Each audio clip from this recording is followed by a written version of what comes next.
Hello, everybody, and welcome to the Maldi Money podcast. I am back hosting again. Welcome back, Ed. Thanks, Chris. Good How to was be your back. trip? It was lovely, thank you. Long time away, but I'm pleased to be back doing more podcasts with you. Chris very ably spoke to Money Farm while I was off, so if you've missed that episode, please do go back and have a listen to it. We're joined by an excellent guest today, a Canadian who's been in the UK for a long time, though, I believe. She's nodding, so I didn't get that wrong. Kara Gammell. Kara, welcome to the Maldi Money podcast. Thanks for having me. So, Kara, we've got you on today, not just because you are a financial journalist, money media whiz who spent a long time working it, but because you've recently had a book published. Is that right?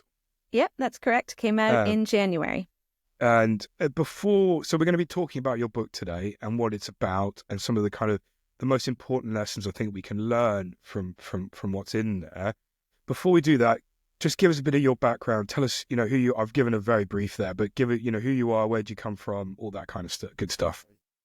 Okay. Well, as you've kindly introduced me, I'm Kara Gammell. I'm a financial journalist. I am Canadian. I'm from Nova Scotia on the East Coast. And I've been here since 2003, so well over 20 years. I've been writing about money since I left journalism school. I worked at the Daily Telegraph as my first job. And back then, the only thing I knew about money is that I didn't have any because I was a student and I was young, like nothing. But I, very quickly learned from Ian Cowie, the team that I was on. Had some really great journalists to kind of show me the way. And as time went on, I realized that the only thing that everybody thinks about money is that we don't have enough, no matter how much we make. And I think, as you know, in the past, just after I started in journalism, then things went the Northern Rock, and then it was a recession, and the money story started going from the back of the paper and a weekend supplement to the front pages, and it's never kind of gone back. So, I've been doing that. I went freelance when my daughter was born 11 years ago, and I did that for quite a while and wrote a blog, Your Best Friend's Guide to Cash, and a book. And then I've recently gone back to working full-time. So I work with Money Supermarket now, but I also freelance in my spare time, which I don't have a huge amount of. Between writing books and solving everyone's finances, Kara. Yeah, there you go. Yep, that's right. I'm sure we're going to come back to the childcare topic during the process of this chat, because obviously it's quite an important one. It's one that can be very expensive. Give us the bullet on the book, though. What's the title, and what is the kind of the key thing in there? So my book is called The Bargain Hunter: Easy Hacks and Tips to Save Money Every Day, and it was published by Headline in January. And you can find it at any local bookstore or online. Both Kindle and in the paper edition. So we got the dog woofing there in the background. Do apologize. The key thing with the book, and I've had a read through of it, and I think there's a mixture in there of stuff that's super what's the word? I mean, it's things that not everybody knows, but it's pretty like bread and butter personal finance tips and ideas and things that you need to be aware of. I think the thing I really liked was everything's parceled very simply. There's no waffling in the book. It's very it's clean, it's quick, it's easy to kind of get into. We've got sections on home and household, work and finances, family, leisure, personal, and travel. So like a big breadth of stuff. And I, Kara, have decided to dig out a few of my favorite tips to start with. And I'm going to ask Chris for his most curious money saving tips in a minute too. So the thing that on my first kind of read through really resonated with me about the book was, and it's quite it almost feels a little tongue in cheek. It's some of the kind of the super quirky tips. And I love a quirky personal finance tip. The first one that really kind of caught my interest because it's one that I've done myself, it's very prosaic. drilling a hole in your bin for your bin liner. Now, it's such a small one, but explain why is that a money saving tip in the first place? I think not a glamorous one either, perhaps. No, it's not a glamorous one, but it's something that we all use every single day.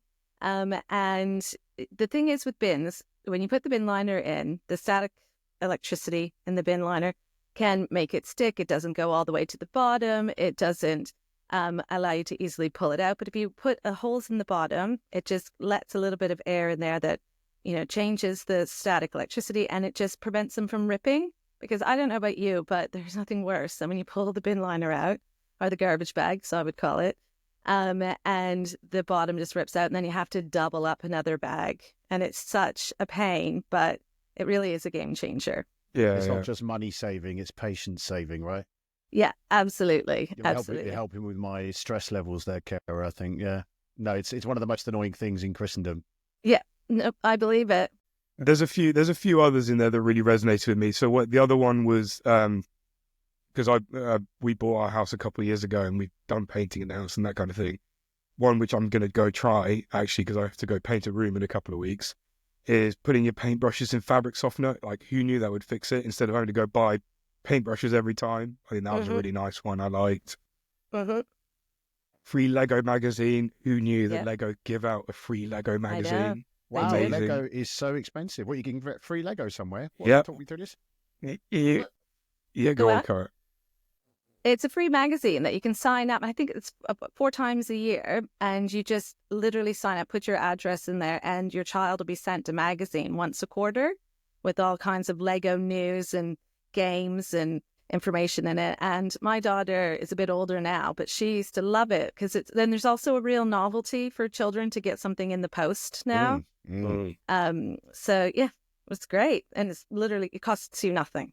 So I think my son's probably a bit young for it, so I might have to put that one in my own name for now. Any excuse, Mr. Greaves. Now I've picked out these slightly quirky tips to make the point here that, and this is almost like, I always remember it's the old quote from Clive Woodward, who was England rugby coach once upon a time, years and years ago. Sorry, this is a bit of an esoteric reference for this podcast, but his whole mantra was, you can never improve one thing 100%, but you can make 100 things 1% better.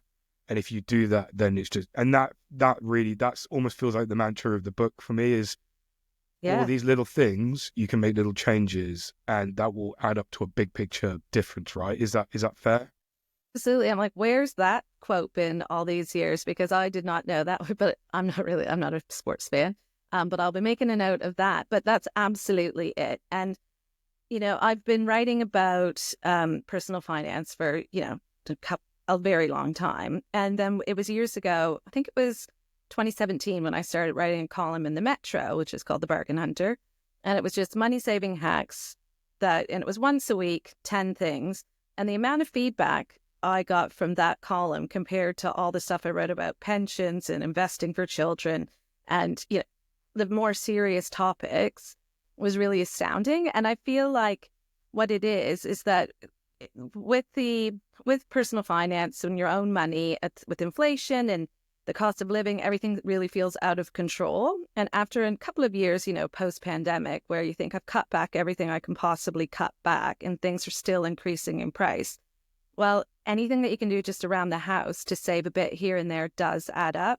And I think it's quite empowering and rewarding to think, even if I cut my food waste by a little bit, or I manage to, cut back on my subscriptions, or anything that you can do to save a couple of quid here and there does all add up. And I think that's exactly what this book is about. It's like, there are little things that you can do. And also, my friends joke that for someone who writes about saving money, I'd certainly like to buy nice things.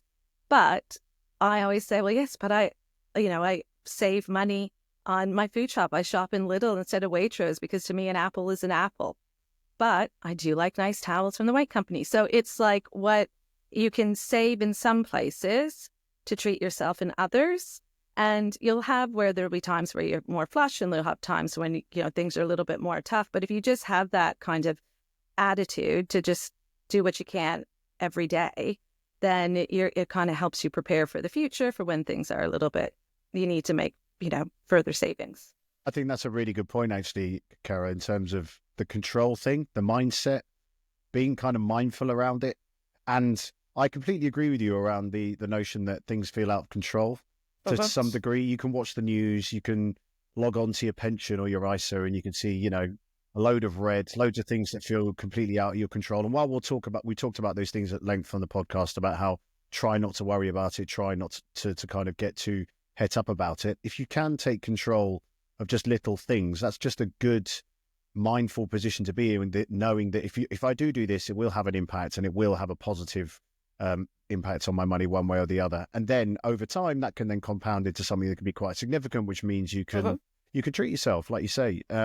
So regaining control of that is a really interesting thing to think about. And if you think about the converse of that, and without going too far down this, I'm by no means a debt expert, but you know, the things I have seen around debt is this sense of things spiraling because you lose a sense of control of what you can do and how you can affect it. And then people tend to sort of stick their head in the sand and forget about it. So as well as all the practical stuff around, you know, actual savings that are going to help you with your financial situation, I think the real good thing that comes out of the book is this idea of just taking control back one, you know, in little increments, which hopefully will build your confidence, which then move you on into bigger and better life decisions when it comes to money generally.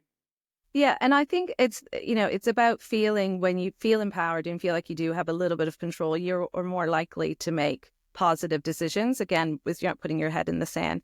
And I've explained this before, is that, you know, money saving hacks aren't really difficult, but they do add up. And it's a bit like back when I was trying to get pregnant and, you know, I had to have fertility treatment. I was waiting for all of these different, you know, for IVF, and everything felt so out of control and didn't know what was going to happen. But you know what I could do? I could take every vitamin I could get my hand on. And whether or not that made any difference, I mean, I'm sure it did, but what it made, it felt like I was doing something every day that was going to help. And I feel like that was something kind of, upon reflection, was really important for my well-being during that process, is to feel like there was just something I could do. And I feel like that's the same. It's kind of the same kind of, your finances are quite an emotional part of your life. And for some people, it's anxiety inducing. There's shame, there's uncertainty. And it's like anything that you can do that makes you feel a little bit like you're in the driver's seat is worth it, I think. So, I mean, I think this is the ethos we're trying to kind of tease out here a little bit, but this next example that I'm just going to mention, which is one of your from the book, that I found so interesting, and I think it feeds back into your kind of like, I want to save money in the right areas so I can enjoy my life in the right places as well, and actually achieve goals I want to achieve in the right. So the one, and I've never heard this before, it's about drinking wine and the strategy of timing how you drink wine when you go to a restaurant, right? Yeah. Is that right? So yeah. Can you talk us through that? So I wrote an article about restaurants, how they make you save more or spend more. Sorry, back in the day, it was early into my freelance career, and it was for The Guardian, and it was the most read. I think it had like 750 comments on it. It was very controversial, it turned out. And it's really? What was that? I just think it was the service industry felt really like I was insulting them somehow. But it's about how the menu's laid out and how your servers will like try and make sure that if you're going to have your glass refilled when you're drinking your meal, they want to time it so that you run out of wine while you're in the middle of your main. So then you're more likely to be like, actually, I will have another glass. And, you know, when you start to realize that there's all a method to this madness, you can think, well, I'll be one step ahead of you then. And it's even things like on the menu, they'll lay out the menu in a way so there might be something in the top right-hand corner, which is the anchor, which is where they'll put something really expensive, like, say, lobster, you know, something catch of the day, or caviar that people don't really buy, but they're like, whew, that's pricey. Then suddenly everything around it doesn't seem that bad. And it's like the juxtaposition of that. And it's just the psychology that goes into designing the menus. They often don't put all of the, like a list with all of the prices, one under the other, all lined up and aligned together because it's easy to compare. So you kind of have to zigzag around. They don't put pound signs on. There's once you start reading it, you won't forget it. It's, for me to remember that article so clearly, I was like, but I've never forgotten it, and I never buy the thing in the top right hand corner or anything around it. The wine thing's really interesting because I don't know anything about wine. I know one or two that I like, right? And I've been on a few wine tasting things, but things tend to get a bit hazy by the end of that, and I don't retain any of the information. Let's be honest. So I think that's me doing it right. To be honest, I don't care what the experts say.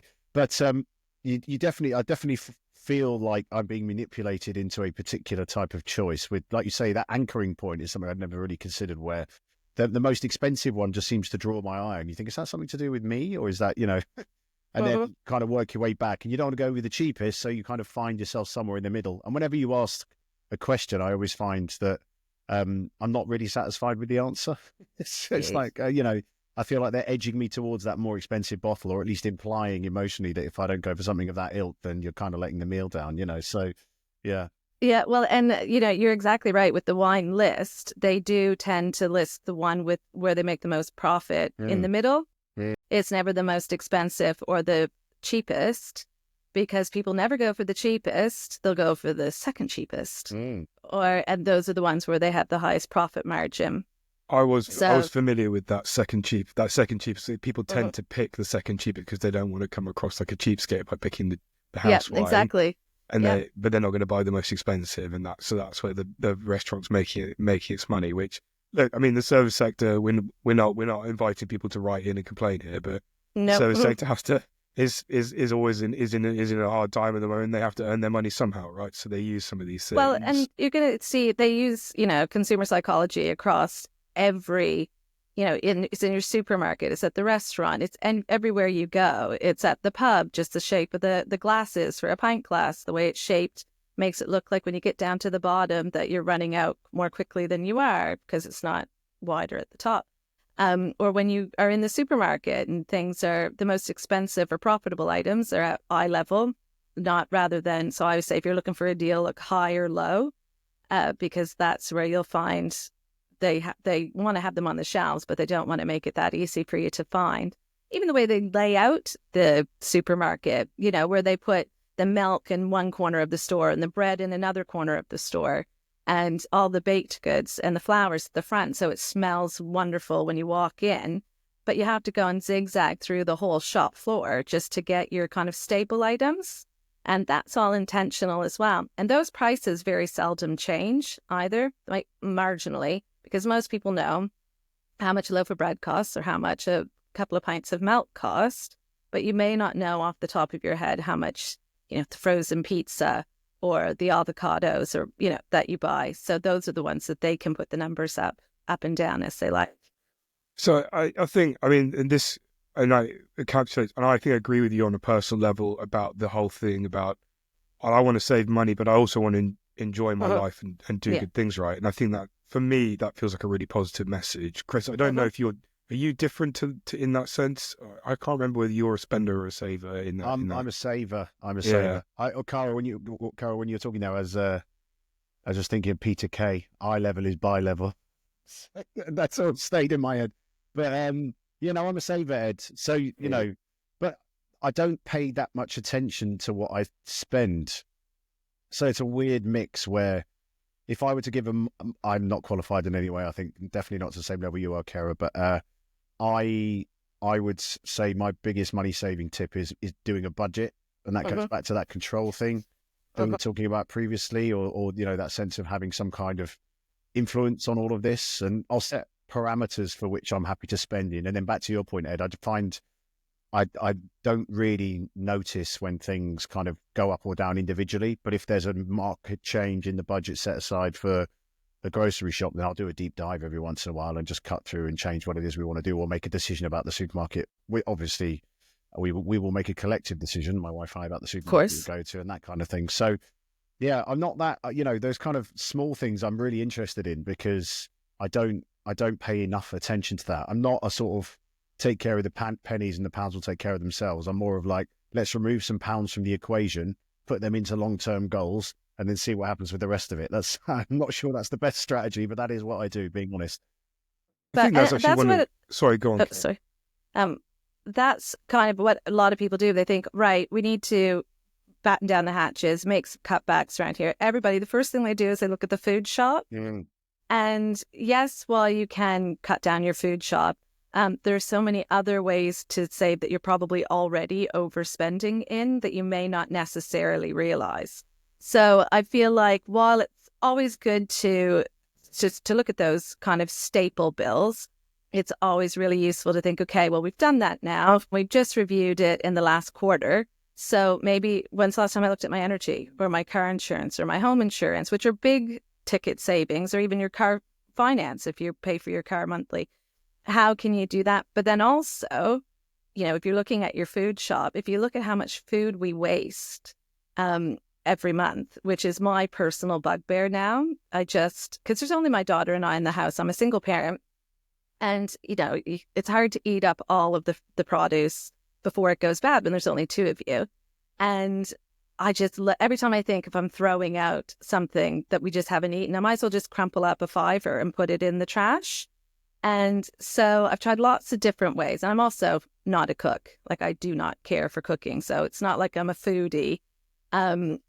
It's just we can't get through the food as much. But I started thinking, okay, well, I've cut back on my food shop that I'm doing when I go and I make what I'm buying. But then how much am I actually tossing out? So I started to keep a list of what I'm like, okay, we threw out 4 bananas and we threw out the lettuce and the spinach that we never eat. And I started to calculate how much I was wasting there. And I thought, well, there's how I can make further savings to my food bill. And so what I did, and I saw it, I think it was on an ADHD. I have ADHD, so I've been diagnosed for 20 years. So I like to say I'm an ADHD elder. I've been, and it was about how, when you say that eye level is bi level, well, in your fridge, if I can't see it, I won't eat it. So I took it's about rearranging and giving your fridge a reshuffle. So I took all of the spinach and the salad and the cucumbers out of the crisper drawers at the bottom. And then I moved them, I put them on the main shelf in the middle. And then I put all of things like the mayo, the ketchup, anything that I'm going to look for the mayo, let's be honest.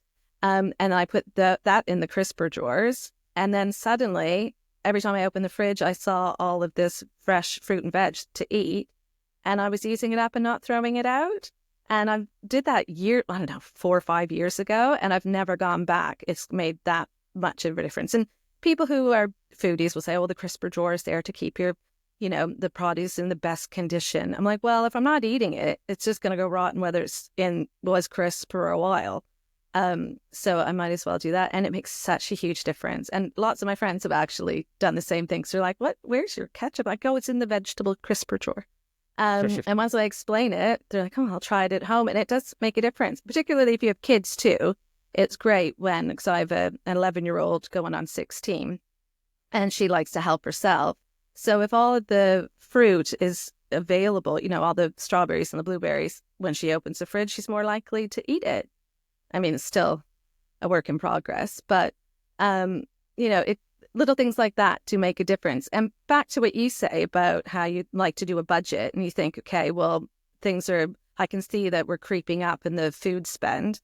One thing that I like to do is every now and then I'll download the Emma app, which is an app that, uses, you put in your bank accounts and it analyzes your spending. And it's kind of tongue in cheek. It's like, oh, you spend more at Amazon than 89% of the country. It analyzes your spending. But then I was suddenly being like, I'm spending what at Tesco?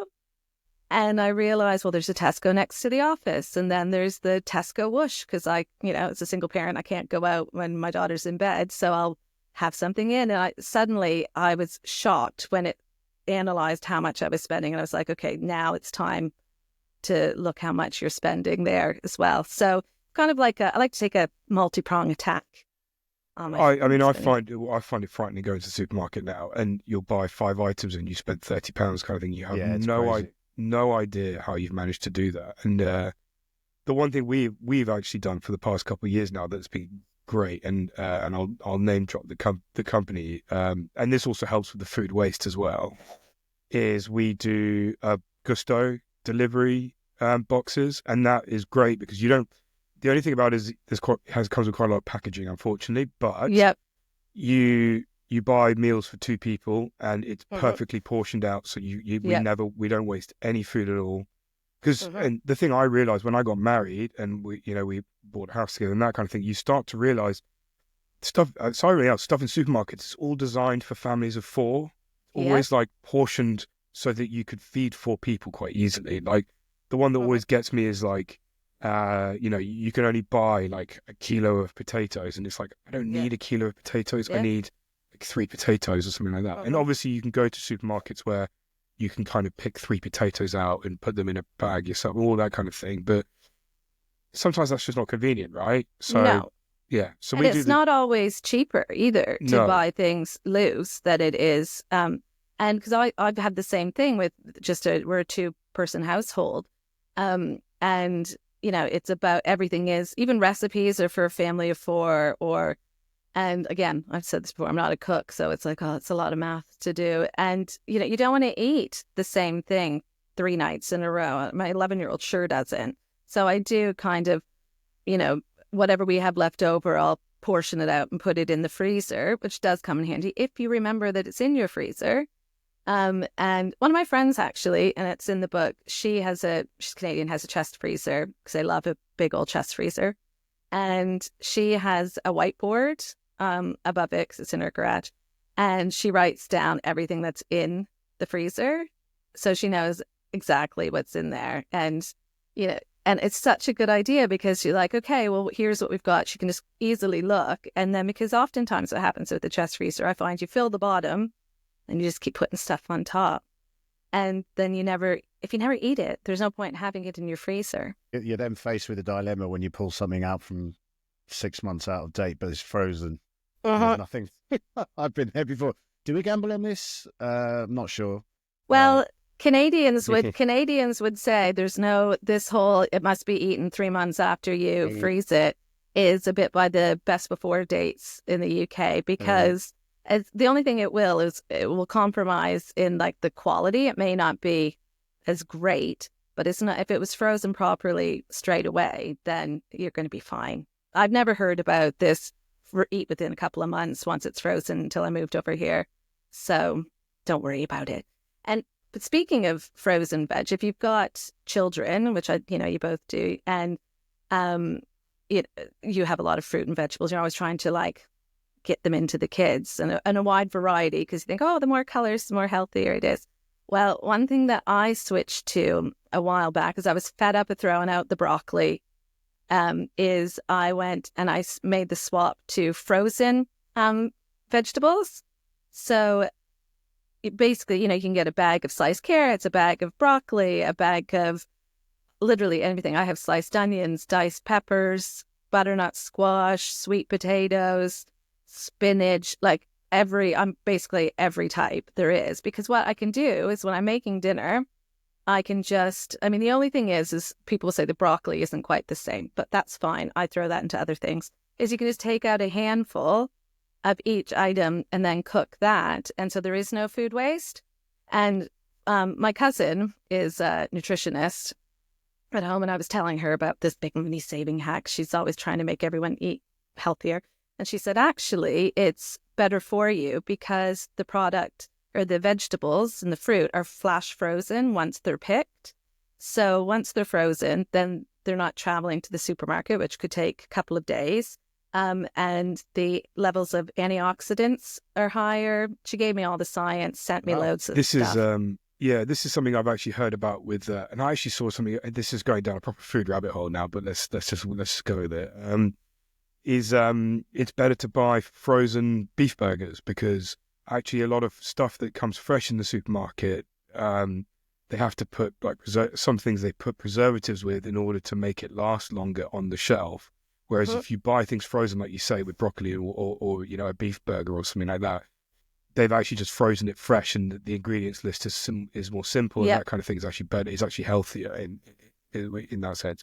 this is not even money saving at this point. We're just talking about nutrition on the podcast, but It is. But if you look, I compared in the book, I compared the costs of blueberries, because my she's in a real smoothie kick. It's, all the kids on YouTube is stick. That's what the kids are all saying now. And if you look at the unit price of frozen vegetables and the unit price to fresh, it's significantly cheaper, can be like 60% cheaper. And so if you think you're making cutbacks there, you're also not throwing anything out or as much out, and your kids are eating more, then it's a win-win. And it's really convenient as well, because, you have it in the house when you need it. So I think, thinking a bit more now about the big picture, and I think the book does have some really good stuff in this area as well, particularly with things like it talks about like pensions for kids and what to do about getting a pay rise and, those kind of bigger picture things. And for me, I think one of the really important kind of messages with these kind of money saving tips, and we've kind of alluded to a bit here, is making all these small changes to your life and those incremental improvements that will, end up in big savings. I think the thing that we would want to kind of get across here is what do you then do with that? So you're playing the small game to then go and do the big game, right? And that's and that's so important to kind of people's future wealth journey, I guess you call it, and being able to put money into an ISA for long term. Because there's a lot of people out there right now who feel like, really feel like I could save into an ISA. I haven't got enough money, at the end of the month out of there. Yeah, everybody says that. I particularly when you're paying for childcare or if you're renting. And I agree. It's about doing the small things, but also so that you can do the bigger things. And I feel like what I always say is, if you're waiting to save at the end of the month, you're never going to save anything. So it's a bit like when your pension comes out at work, you don't even notice it coming out because it's not even in your pay when it hits your bank account.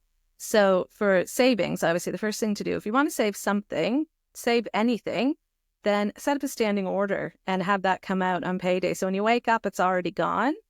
And you just can't, because lifestyle inflation means the more money we make, the more money we spend. But we don't necessarily save more often.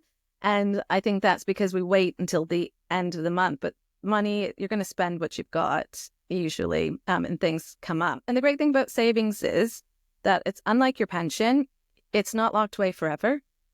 If you need it and there was an emergency, that's what savings are for. Like, they're for holidays and they're for the future. But they're also, if there was an emergency and you needed the money, what would you do if you didn't have it? So I think that's the first thing I would say about savings. And then also, when I talk about this kind of stuff, I always have a rule that I'm like, if I was telling my mom friends who aren't in financial journalism, would their eyes glaze over? And that's like a kind of a good rule of how to position it. So a few years ago, a friend of mine she went full-time after having kids. I said, well, if you're going back to work full-time, make sure you pay as much as you can into your pension. And I could see her eyes glazing over. And I said, well, because your employer, will they match it? And she's like, yeah, they'll match it like up to 6%. I was like, yeah. So then we wouldn't say no to a 6% Christmas bonus once a year. Why are you turning down the free pension money? And suddenly she's like, oh, yeah. And I'm like, and so it's like just kind of how you would look at it in a different way and changing your mindset slightly. I mean, and that's, she doesn't need me going into talking about women and how we live longer and, and the pensions gap and gender pay gap and all that kind of stuff. But when I said it as if it was, would you pass up a Christmas bonus? Suddenly she was like, you know what, you're right. I'm going to do that. And I'm like, and then once that's done, it's like a one and done. You don't have to really worry about it. And so it's kind of anything that you can do to make your building wealth hands-free works for me. And I just want to set it up and then review it, but not have to think about it every week. I'm, with my daughter's investment ISA or my savings, I'm like, I'm not the Wolf of Wall Street. I don't want to be, I don't have the time. So I review it regularly, but, I like to leave it there so that I can sit and wait and see what happens. Yeah, amen on that one. I think we both agree on that one. We're not the wolves of Wall Yeah, Street here either, but that Yeah. I mean that pension conversation. I had one that with a friend once who said, I really casually in conversation said like, you know what, I'm thinking about opting out of my workplace pension. I could do with Yeah. the extra cash at the moment, and I was just sitting there thinking, like, oh God, there's so many ways in which I want to explain this is wrong, but I can't just be like, this is terrible idea because they're just not going to react well to that. So Mm-hmm. I use that free money argument as well, which is you're giving back free money by not Yeah. doing that. Like it's free money. Like do the minimum, but it's Yeah. free money. You know, it's like taking a pay cut. You just have Yeah. to make it as in pure terms like that, don't you? Yeah, and I feel like that's really about the way of it's like demystifying it, and because once you start talking about pensions, I was like, oh, it seems so far away, and it seems so, you know, difficult to like figure out what to do. But if you just talk in pretty basic terms, nobody's going to regret saving into their pension. What everyone regrets is not starting it sooner. And you don't have to be rolling in the dough to save and invest. I mean, even if you wanted to save into a stocks and shares ISA, like as little as 25 quid a month, I think off the top of my head, you can put that money away.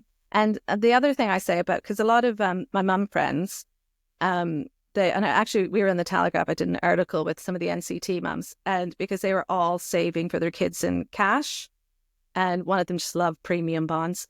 And I was like, why are you not putting your money into a stocks and shares ISA or a junior ISA? Not everybody wants to do a junior ISA because they want to still be able to access it. And I think it's the Barclays Equity Gilt Study shows that, thanks to inflation, the erosive effects of inflation, cash is always going to lose money in the long term. £1,000 today is not going to buy your child £1,000 equivalent worth of today's stuff in 18 years. And the Barclays Equity Gilt Study shows, I think it's like 99% of the time, the investments do perform better. I mean, yes, they go up, then they can go down. I always have to say that disclaimer, so you have to do your sums. But when I started explaining to them that just that inflation alone is going to cause to erode their children's savings, it was another a light bulb moment. And they did start investing, just very low risk and just to get there. And I said, you don't even have to do all of it. Just, do a bit. It doesn't have to be, it's not an all or nothing mentality. Give it a try. And my friend Rachel, she still has her premium bonds as well. But, she started to build her confidence. And I said, you're being cautious. You think you're being cautious by keeping the money in cash, but actually you're guaranteed to not have the outcome you want in the long run. Like all this retirement savings stuff. I feel like I think we might have talked about this before, Chris, but it all needs like a rebrand. We need to stop calling them pensions. We need to call them like success funds or something like that. Yeah. I don't know, Chris, you're the PR whiz. What do we call them? I'll put a meeting in. We'll work it out. Success funds? No, I think that's the first thing that's coming to my head. And Lifestyle wedge. And then my longer term strategy of rebranding the state pension to something much more negative, like I say to my friends, I'm like, do you remember being skint in your 20s? You didn't have enough money to do all the things we wanted to do. And we thought, well, we'll do them when we're older. Well, that day is going to come, and I don't want to be skint and retired. Like when I was in my 20s, at least I still worked all day. I'd like to enjoy my time off. And it is something, and women, it is in particular, you don't know, and I'm divorced, like you don't know what's going to happen. I didn't get married thinking I was going to get divorced, but these things do happen. And I'm fortunate that I'm in a position that I, am okay on my own financially and for my future. And also don't need to get married again because I need someone to pay my bills or pay for my retirement, which is a really lovely place to be, and is not the case for everyone. So I think we need to kind of start talking about it earlier. We have an intern at work, and he is 20. And I was like, pay into that pension. And he was like, oh. And I'm like, because, just the length of paying into it. And we want to enjoy all the effort that we're putting into our health now, because everyone is like, we don't want to be old and unhealthy, but you're going to want the money either way. So, and I think nobody wants to be if you think about it this way, I don't want my daughter to have to be responsible for me and my retirement. So that's kind of another way. It's like almost like an independence fund. Independence, yeah, that's a good word for it. Yeah, and so that's how I kind of look at it, and then just set it up and leave it, and then review it regularly, but not too regularly that it feels like a chore, I guess. So I think we've got a really nice idea of the book there, and I don't want to go into more of the tips because then we should just be telling people go out and buy the book because you'll get all of them in there. Before we finish off, though, just to mention to listeners and watchers on YouTube that we are in fact doing a giveaway on Mouthy Money. Kara has very kindly given us some copies of the book. So keep an eye out on the competitions page on Mouthy Money because that is coming up very, very soon. Kara, just before we finish, tell us where can people go to get the book, get their hands on a copy?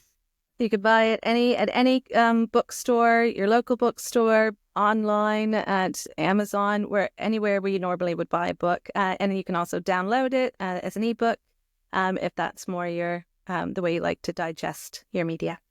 Brilliant. And I mentioned that I actually downloaded the ebook and thoroughly enjoyed it. So thank you. I think that's been fantastic. Thank you very much for joining us, Kara. Well, thanks for having me. I could talk about it all day because I know we'll have to get you back on, and we can do maybe we can dig more into the long term tips next time. That might be the sequel perhaps. And Chris, thanks as ever for joining. My pleasure. I've learned something new today about drilling holes in my bins, if nothing else. And look level is cook level in my fridge. That's what I'm taking away from it. Right, there we go. Yeah, I really like that. That's good. That PR spinner in you, Chris. Never get away from it. That was really quick. Yeah, that was good. I've been saying that tip for years, and I never thought of that. So, bravo. Lovely. Thank you, everybody. Thank you for listening as ever, and we'll see you again soon. Thank you so much for having me. Don't forget to subscribe to the show on Spotify, Apple Podcast, or YouTube. You can also follow all our latest updates on TikTok, Instagram, or X. Finally, check out all our money stories on the Mouthy Money website and subscribe to our weekly newsletter for all the latest straight to your inbox. Thank you and goodbye.